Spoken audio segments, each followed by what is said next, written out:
তুমি এখানে কি করছো? আমি এখানে নাচ করছি। কি গানে নাচ করছো? দেখবা আমি কি গানে নাচ করি? হ্যাঁ, দেখাও।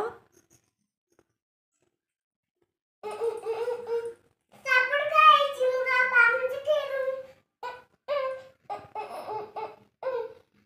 ছুম ছুম উপ্পাদলে বাজে দুম। আরে তারপর গাইছি মুরা পামজি খেলুম। খুব সুন্দর হয়েছে।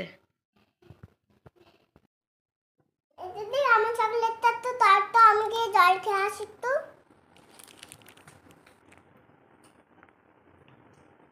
দিদি আমার চকলেটটা একটু দে। এই নে। দে। এ বাবা এটা তো প্যাকেট। নাজেন কই? আমি তো লজেন্সটা খেয়ে ফেলেছি। নাজেন শুটকি মাছের ভর্তার জন্য নিয়ে নিয়েছি শুটকি মাছ, পেঁয়াজ কুচি, টমেটো কুচি। তারপর কড়াইতে তেল দিয়ে পেঁয়াজ কুচি ও টমেটো কুচি, স্বাদমতো নুন, হলুদ দিয়ে কিছুক্ষণ ভেজে শুটকি মাছটা দিয়ে দিলাম। তারপর কিছুক্ষণ রেখে নামিয়ে নিয়েছিলাম। কারা কারা শুটকি মাছ খেতে ভালোবাসো কমেন্টসে জানিও।